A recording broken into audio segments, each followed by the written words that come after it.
que vous connaissez le prix de votre pardon? Est-ce que vous connaissez le prix de votre pardon? Ne me sortez pas les phrases faites. Soit vous connaissez pas le prix.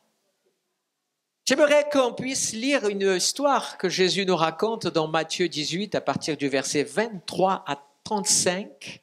Je vais commencer la lecture. C'est pourquoi le royaume des cieux est semblable à un roi qui voulut faire rendre compte à ses serviteurs. Quand il se mit à compter, on lui amena un qui devait 10 000 talents.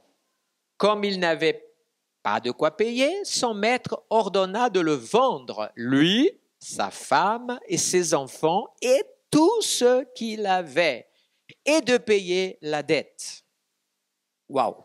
Le serviteur se jeta à terre, se prosterna devant lui et dit, « Seigneur, prends patience envers moi et je te payerai tout. » Touché de compassion, le maître de ce serviteur le laissa aller, dites avec moi, et lui remit sa dette. Amen. En sortant, ce serviteur trouva un de ses compagnons. OK. Qui lui devait 100 deniers. Il le saisit et le serrait à la gorge en disant « Paye !» Misérable. Ce n'est pas écrit, hein, mais on peut imaginer la chose quand même. Ce que tu me dois. Son compagnon se jeta à ses pieds et le suppliait disant « Prends patience envers moi et je te paierai. » Lui, bien sûr, plein de compassion, touché par ce geste. Non? Alors, je reviens à la lecture, alors, parce que là, je commence à dire n'importe quoi. Je reviens un peu. Ah bon, je pensais pourtant que ça semblait tellement logique. Ce n'est pas le cas, alors. Alors, je vérifie, parce que peut-être que vous avez tort, ce n'est pas possible. Non. Oh. Verset 30. Mais il ne voulut pas. Il alla le jeter en prison jusqu'à ce qu'il ait payé ce qu'il devait. Ses compagnons, qui, voyant ce qui arrivait, furent profondément attristés. Qu'est-ce qu'ils sont allés faire? Ils sont allés balancer. Ils sont allés balancer l'affaire. Hein? Ses compagnons allaient raconter à leur maître tout ce qui s'était passé. Alors le maître fit appeler ce serviteur et lui dit, « Méchant serviteur, je t'avais remis entier ta dette parce que tu m'as supplié. Ne devais-tu pas avoir pitié de ton compagnon comme j'ai eu pitié pour toi? » Et son maître, irrité, le livra au bourreau jusqu'à ce qu'il ait payé tout ce qu'il devait. Il n'est toujours pas sorti de prison. Hein? Vous savez? Parce qu'entre cette histoire et maintenant, il s'est écoulé quelque chose comme presque 2000 ans. Je vous assure qu'il n'est toujours pas sorti de prison. Mais si quelqu'un veut le visiter, je ne sais pas s'il est à Ajaccio ou s'il est dans une autre prison, mais il est toujours en prison. Alors, c'est ainsi, dit le verset 35, c'est ainsi que mon Père céleste vous traitera si chacun de vous ne pardonne à son frère de tout son cœur. Dites avec moi, de tout mon cœur, je veux pardonner à ceux qui m'offensent, comme mon Père qui est dans les cieux m'a déjà pardonné. Sinon, vous pouvez le dire sinon, tout d'un coup vous êtes moins chaleureux là, c'est quoi ça? Sinon, je vais croupir en prison. Pour beaucoup. Pour beaucoup. Dites-le, vous avez peur ou quoi? Si vous avez pardonné, de quoi vous avez peur? Ou alors, y aurait-il des gens ici qui n'ont pas encore pardonné? Je vous donne rendez-vous aujourd'hui même à commencer à pardonner. Oh là là. Cette histoire m'amène à vous inviter à faire un voyage dans le temps, dans le passé, et à lire une autre histoire qui est dans le livre d'Esther, le chapitre 3, à partir du verset 1er. Le livre d'Esther est un livre extraordinaire à lire. Je vous le conseille. À partir du verset 1er, on ne va pas lire tout le livre d'Esther, ni tout le chapitre, mais juste le contexte de cette histoire. À partir du verset 1er, il est dit comme ça. Après ces choses, le roi Assyrus fit monter au pouvoir Aman. Aman veut dire le magnifique. Donc, je ne sais pas s'il était beau ou pas, mais en tout cas, il portait un nom. Je crois que c'était ses parents. Quand il est né, oh, il est magnifique. Mais si on part de ce principe, tous les bébés sont magnifiques. Et tous les bébés devraient s'appeler Aman. Surtout pas. Alors, continuons. Fils d'Amedata, l'Agagite. Oh. Il éleva en dignité et plaça son siège au-dessus de ceux de tous les chefs qui étaient auprès de lui. Tous les serviteurs du roi qui se tenaient à la porte du roi fléchissaient le genou et se prosternaient devant Aman. Ouais, Aman le magnifique passe, Aman le magnifique, et les gens, ils l'adoraient, ils pliaient le genou, c'était le préféré du roi. Ah ouais, j'imagine un peu la scène, surtout à l'époque. Quoique, il y a des scènes semblables parfois de notre temps aussi. Mais bon, toute comparaison n'est pas bonne affaire. Fléchissait le genou et se prosternait devant Aman, car tel était l'ordre du roi à son égard. Mais voilà qu'il y a un casse-pied qui arrive. Mardoché. Franchement, Aman, Mardoché. Si vous deviez choisir d'appeler un de vos enfants un de ces deux noms, lequel vous aurez? Combien aurait choisi à appeler Aman? Combien aurait choisi d'appeler Mardoché? Soyons sérieux.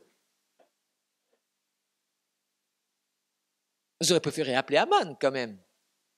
Et voyons la chose. Mardoché, viens ici, mon fils. Ou alors, ma fille, Mardochère. Aman, ça peut faire. Aman, on ne sait pas si on appelle un garçon ou une fille. Bon, en tout cas, une chose est sûre, c'est que Mardoché ne fléchissait point le genou et ne se prosternait point. Et les serviteurs du roi qui se tenaient à la porte du roi, ils sont allés balancer.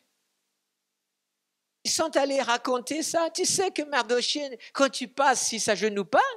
Ah bon? Pourquoi transgresses-tu l'ordre du roi? Ils sont même allés le voir, le Mardoché.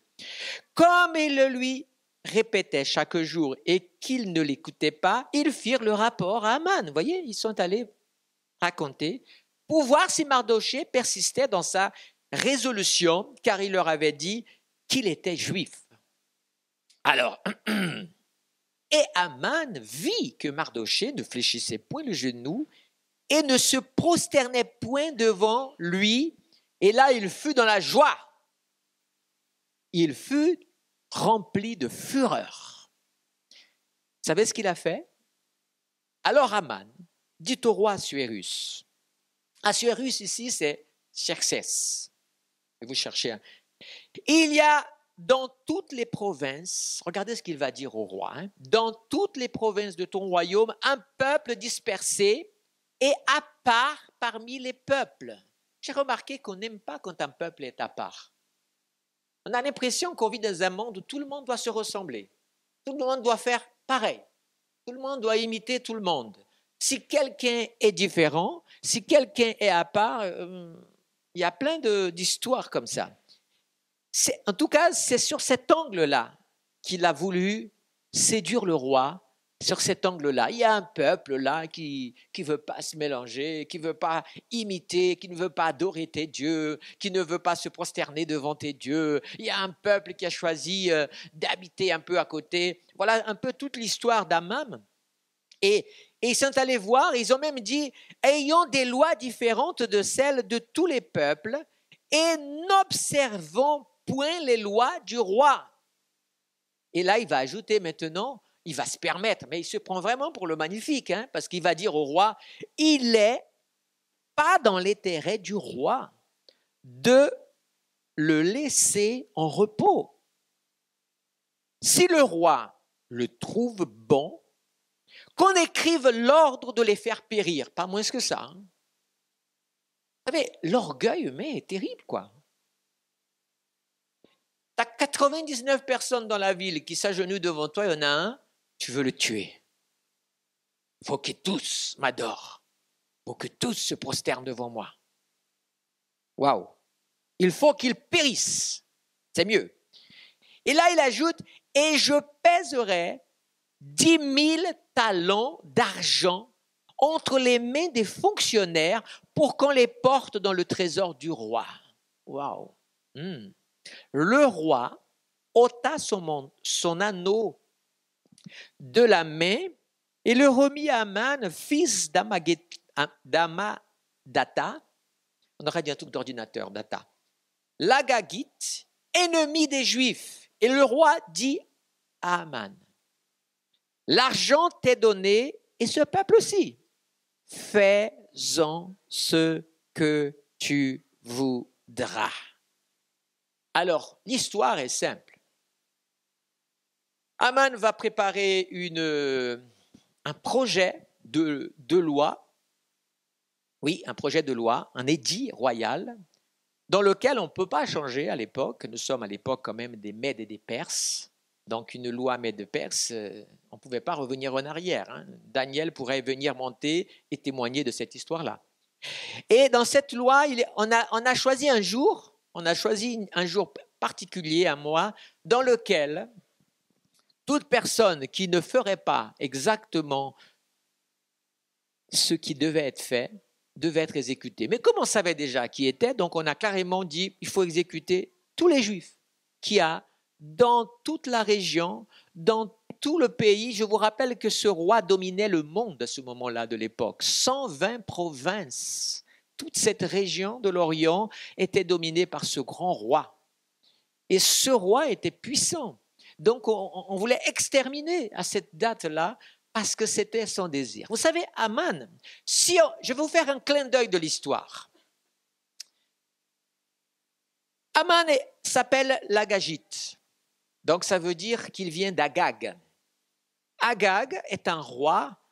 En fait, Agag, ce n'est pas simplement un nom particulier d'un roi, mais c'est un titre de roi des Amalécites. Les Amalécites sont des descendants d'Ésaü. Alors, de qui Ésaü? Frère de Jacob. Ésaü, il a eu 3 femmes. Oui, il a eu une femme qui a donné un fils.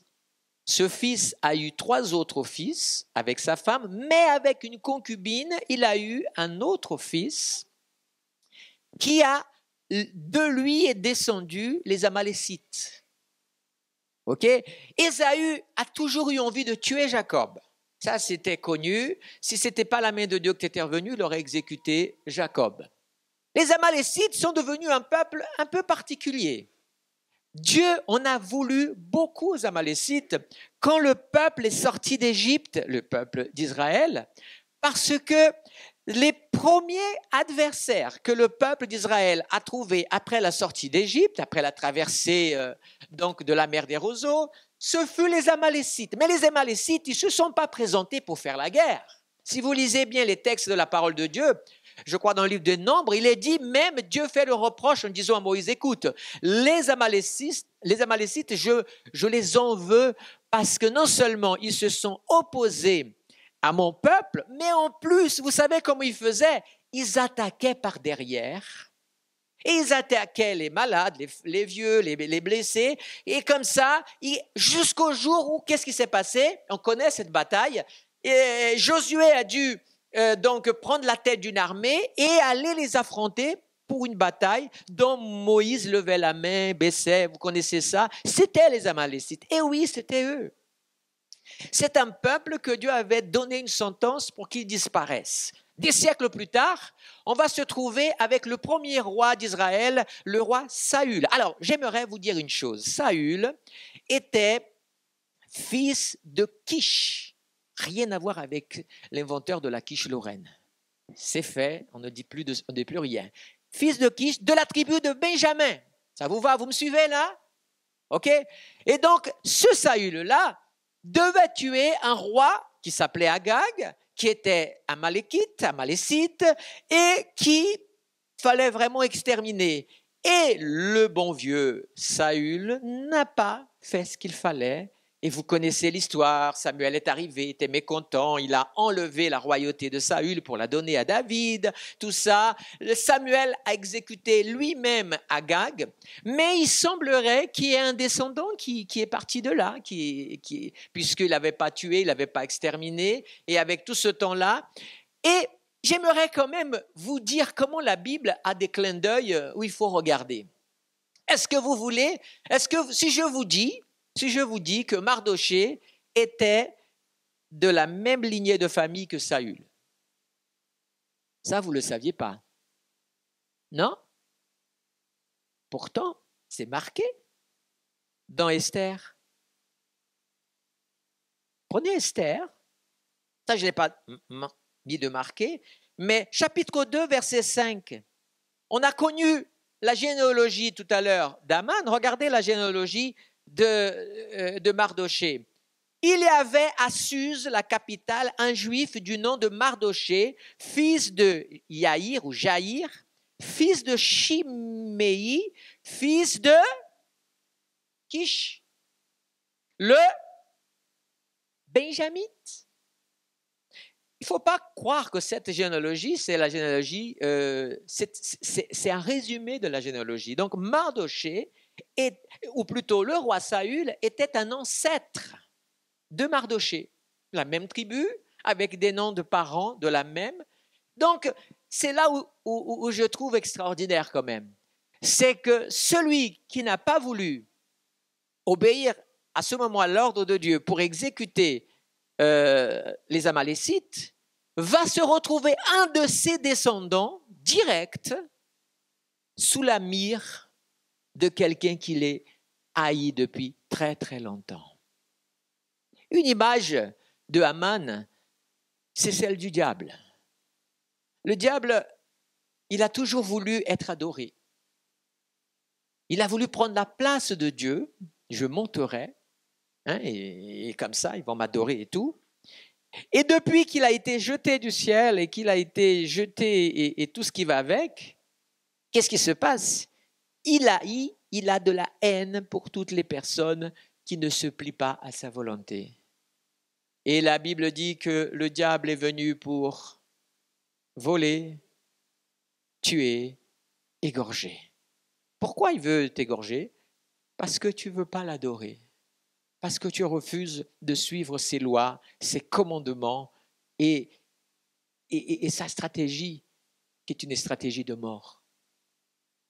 Je trouve intéressant, c'est que dans ces deux histoires, la somme est la même.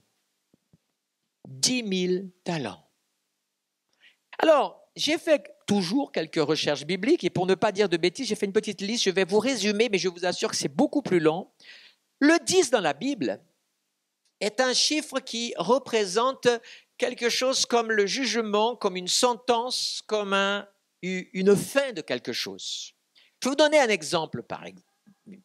Je ne devrais pas dire ça, un exemple par exemple, quoi. Mais bon. Vous vous souvenez quand Abraham, il a plaidé pour Sodome et Gomorrhe. Il s'est arrêté à 10. S'il y avait 10 justes. S'il y avait eu 10 justes à Sodome et Gomorrhe, elle n'aurait pas été détruite. Donc, niet. Vous avez dans la Bible un 10 très connu. Les 10 commandements. OK? Il y a déjà des gens dans la salle qui connaissent déjà le message. Ils ont parlé, les 10 plaies d'Égypte. Effectivement, ça a tout à fait du sens. Les 10 commandements, on connaît très bien, c'est encore 10. Oh, je vais vous dire une chose. Vous voyez la tente de l'Alliance? La tente de l'Alliance, le tabernacle dans le désert. Ce n'était pas encore le temple de Salomon, c'était des tapis, de gros tapis, etc. Vous savez combien de tapis il y avait? 10, dites avec moi, 10 tapis, je le savais. 10 tapis. C'est-à-dire, pourquoi? Parce que c'était l'endroit où Dieu décidait des choses qui étaient importantes. Encore un peu, je vais accélérer un petit peu plus. Dans le livre des Nombres, il est dit aussi que les planches qui étaient dans certains endroits avaient 10 mètres. Enfin, 10 mètres, c'est une traduction. Hein. Autre chose aussi, dans le temple de Salomon, vous savez, les deux chérubins qui sont avec les ailes, vous savez combien ils mesuraient? Eh bien, dans le temple de Salomon, ils étaient énormes, gigantesques. 5 mètres, ce qui faisait 10 mètres. Ils étaient là avec la largeur de 10 mètres, en adoration, devant ce qui représentait l'arche, le trône de Dieu, le lieu de la décision. C'est là que le souverain sacrificateur offrait le sacrifice le jour de l'expiation. C'était un endroit particulier. Vous savez que Amon avait 10 fils qui sont morts pendus. Il y a plein de choses comme ça. Je pourrais encore vous dire plein de choses sur 10. Si on va dans par exemple, quand la décision de faire vivre ou mourir le roi Ézéchias, qu'est-ce que le prophète est venu voir? Il a dit, Dieu a dit, après qu'il ait pleuré pour ne pas mourir, tout ça, tu veux que j'augmente ou que je recule l'horloge de 10 degrés?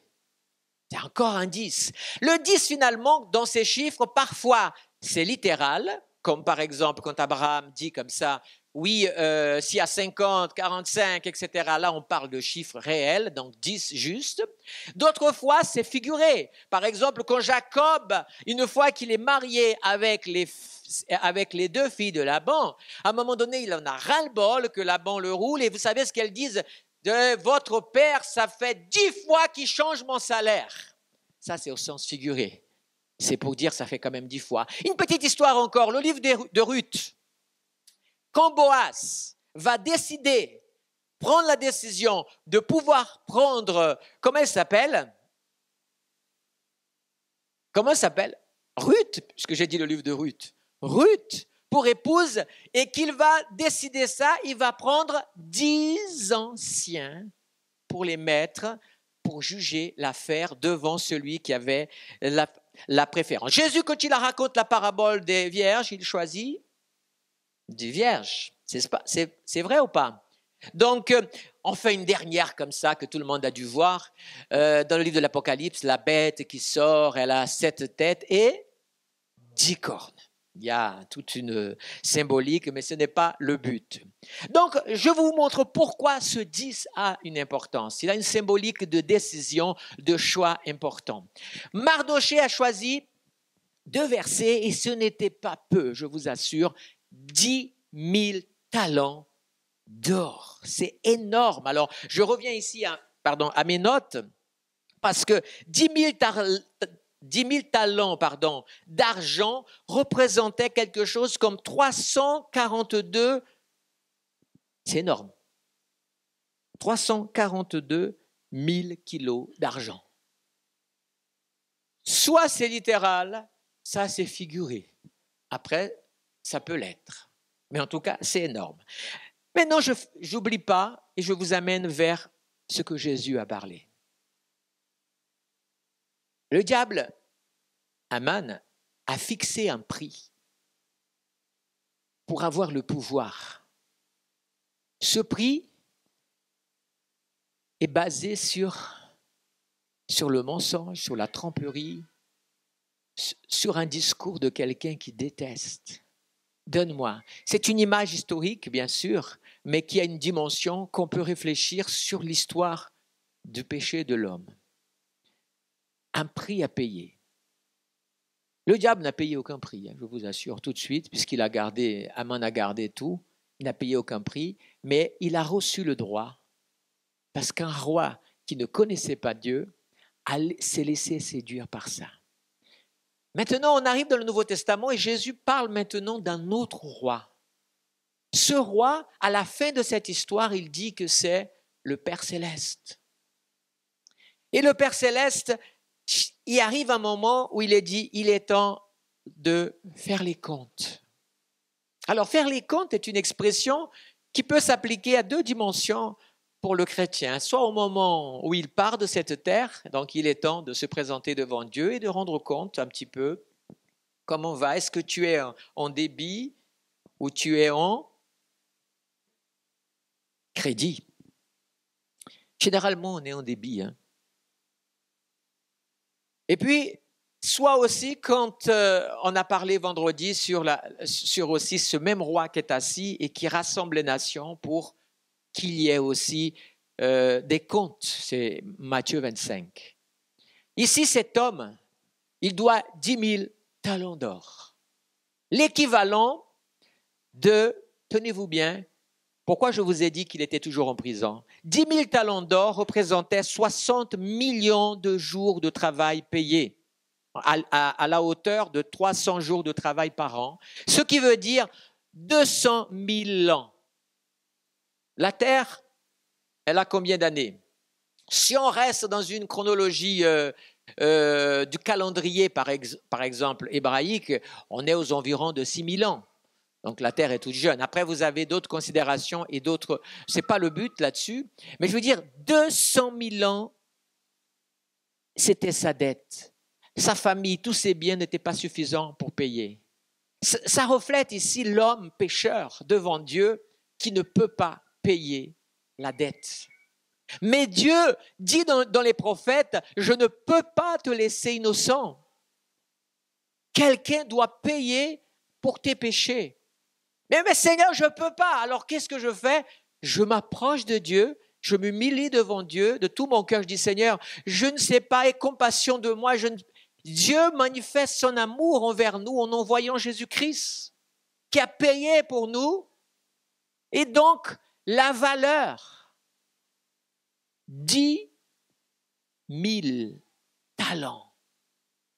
C'est une image aussi illustrative. L'équivalent d'une période que l'homme, tel qu'on le connaît, n'est pas sur la surface de la terre. 10 000.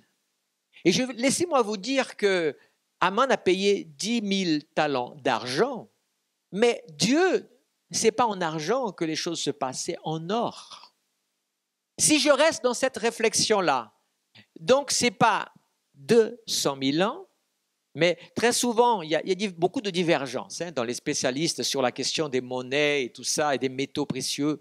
Il y a des divergences de valeurs. J'ai choisi celle qui est du milieu un peu plus équilibrée. Mais en tout cas, quand il s'agit de talent de bronze, talent d'argent ou talent d'or, le talent d'or est le double de celui de l'argent. Donc là, ce n'est pas 200, mais 400. Donc, s'agissant de Dieu, on pourrait même dire c'est 400 000 ans de dette. C'est une image figurée aussi dans la Bible pour dire qui peut sur terre, avec tout son argent et toute sa richesse, payer sa dette. Vous comprenez l'image? Qui peut payer? Personne. C'est pour ça que quelqu'un a payé pour toi. Mais cette histoire, ce que Jésus veut enseigner, ce n'est pas simplement la valeur de ce qu'il a payé. Vous savez, la valeur que Dieu a payée, pour Dieu, c'est rien. Est-ce que vous comprenez ça? Pour Dieu, c'est rien d'un point de vue financier. D'un point de vue or, proprement dit, c'est rien. Il est le Seigneur de l'or et de l'argent. Il est dit dans la Bible que dans la Nouvelle Jérusalem, il y a de l'or, il y a de l'argent, il y a des pierres précieuses. Il n'y a que ça, quoi.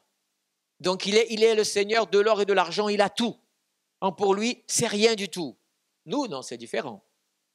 Nous, un peu d'or, si nous le valons bien. OK? Mais ce qui compte pour Dieu, ce n'est pas la valeur qu'il donne au prix qu'il a payé. Ce qu'il donne, c'est la valeur que toi, tu donnes. Quelle est la valeur que tu donnes? Au prix de ton pardon. Vous savez, la notion de valeur du cœur est très particulière.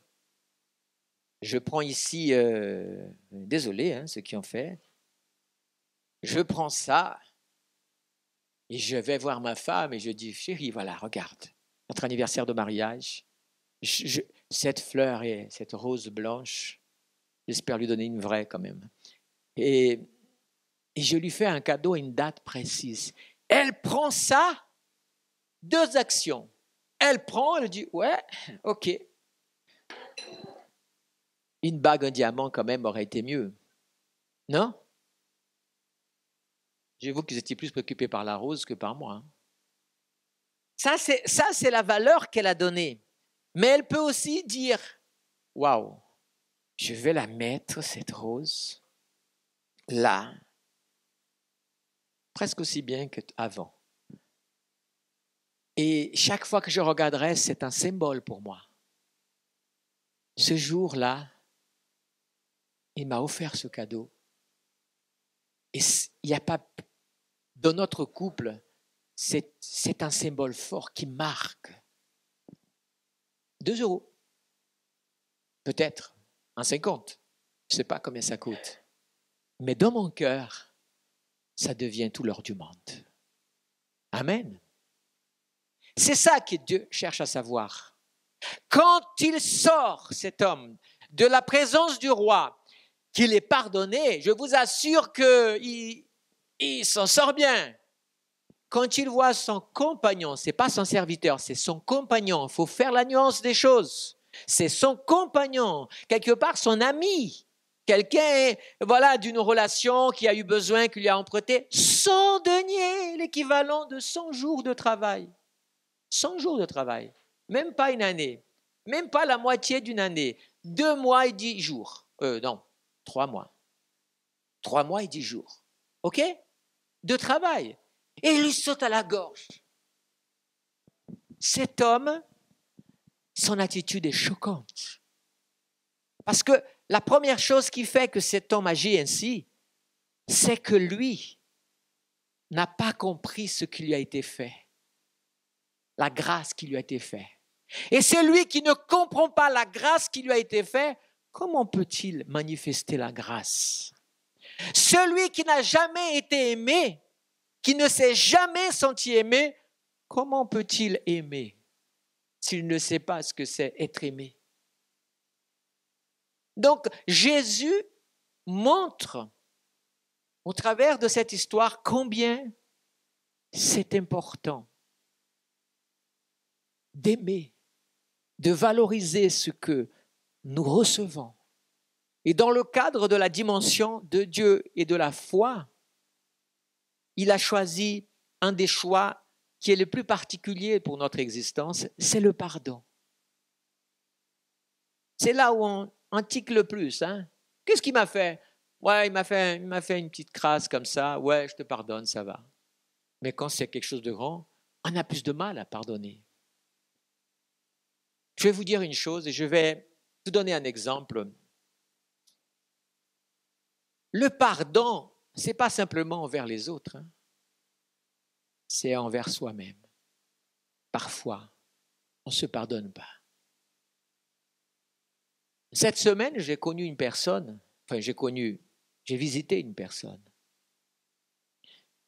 Et je suis allé voir cette personne et on a commencé à parler et en discutant avec cette personne, j'avais quelque chose sur le cœur à dire dès le départ de la maison à cette personne. L'occasion s'est présentée et à un moment donné, cet homme est malade depuis des années, malade, tellement handicapé. Enfin, c'est horrible quoi, comme vie. Et cette personne était quelque part un peu, il commence à me dire, ouais, Dieu ne m'écoute pas, je ne sais pas quoi, je parle à Dieu, Dieu ne m'écoute pas et tout. Alors du coup, je l'arrête net. Je dis, le problème, c'est qu'un dialogue, c'est on parle et on écoute, on parle et on écoute. Là, je ne vois que vous qui parlez à Dieu. Peut-être que Dieu vous parle et vous n'écoutez pas. Et puis la personne, elle commence à s'émeuvoir et elle balance une histoire de sa vie terrible, mais terrible, terrible. Et au moment où il me dit ça, là, le Saint-Esprit met dans mon cœur. Et dès qu'il finit, je lui dis, maintenant je sais c'est quoi votre problème. Ce n'est pas le pardon de Dieu. Parce que Dieu vous a déjà pardonné. Vous, ça fait quoi? 30, 40 ans que cet homme vit sous le fardeau de la culpabilité, du non-pardon à lui-même. J'ai dit, je comprends tout ce que vous vivez, toute la misère que vous avez vécue, vient du fait que vous vivez sous la culpabilité et le non-pardon. Tu dis, mais Dieu vous a déjà pardonné. Mais si vous ne vous pardonnez pas et vous mourrez, je ne sais pas comment ça se passe, parce que quand vous ne pardonnez pas, vous devenez au-dessus de Dieu. Puisque Dieu vous pardonne, mais vous ne vous pardonnez pas ni à vous-même. Et je me suis mis à genoux, je vais prier le Notre Père avec vous. Et au moment, pardonne nos fautes comme nous pardonnons. Le Seigneur, son pardon agit vers nous quand nous pardonnons les autres. Et cet autre-là, c'est vous-même. Alors, il s'est mis à pleurer. On a prié ensemble en partant de là-bas. Cet homme témoignait de la visitation dans son cœur de l'Esprit de Dieu. Alors je suis parti en disant, Seigneur, merci. Parce que cet homme peut partir maintenant. Et le jour où il partira, il s'est pardonné lui-même et il a pu ressentir le pardon de Dieu. C'est une prison. C'est une prison. C'est pour ça que le Seigneur choisit de mettre en avant toujours le pardon, parce que dans le pardon, il y a la guérison. Dans le pardon, il y a le miracle. Dans le pardon, il y a des choses extraordinaires. Alors si ce matin, il y a des personnes qui traînent, qui sont en prison déjà depuis beaucoup d'années à cause du non-pardon, je t'invite aujourd'hui à demander au Seigneur de te donner la force de pardonner pour que tu sois libéré. Dieu, c'est celui qui t'a pardonné ta dette qui était énorme. Alors ne passe pas ta vie à étrangler spirituellement, étrangler physiquement, t'étrangler toi-même avec des sentiments et de ne pas pardonner ceux qui t'ont fait ou qui te doivent des choses. Va de l'avant. Ce matin, on est ici devant la table du Seigneur pour célébrer et nous avons ici le symbole de son pardon. C'est pour ça que nous prenons la coupe et le pain. Ce n'est pas par tradition que je la prenne un dimanche, tous les dimanches ou une fois par mois ou dans 3 mois. Moi, ce qui m'intéresse, c'est que quand je la prends, est-ce que je comprends que je suis pardonné et que je dois aussi pardonner si je veux ressentir ce pardon. Le prix, c'est 10 000. C'est 10 qui est une décision multipliée par 1000. Vous vous souvenez ce que dit la Bible? La Bible dit que la malédiction va à 3-4 générations, c'est ça? Mais la bénédiction va jusqu'à 1000 générations. Vous multipliez par la décision du 10 et votre bénédiction va 10 000 générations. Vous comprenez l'image? Ce n'est pas une théologie, c'est une image de ce message sur le pardon. J'aimerais prier maintenant avec vous pour que vienne dans votre cœur cette visitation, quel que soit le fardeau de vos dettes. Soyez devant Dieu dans l'humilité parce que Dieu est toujours plein de compassion. Il n'y a pas de péché que tu puisses commettre sur cette terre, dans ta chair ou envers quelqu'un que Dieu n'ait pas pardonné déjà sur la croix. C'est toi qui es prisonnier de ta propre prison de non-pardon. Vis-à-vis de toi-même, vis-à-vis de quelqu'un d'autre, sois libéré aujourd'hui au nom de Jésus. Sois libéré au nom de Jésus. Sois libéré au nom de Jésus. Sois libéré au nom de Jésus. Sois affranchi. Sois affranchi. Donne la valeur au pardon de Dieu à ta vie et tu donneras de la valeur au pardon que tu dois donner ou que tu dois recevoir aussi. Que le sang de Jésus, qui a été le prix de ton péché, qui vaut beaucoup plus que tout l'or du monde, le sang de Jésus te purifie de tous tes péchés. Amen. Alléluia. Que le nom de l'Éternel soit béni. Amen.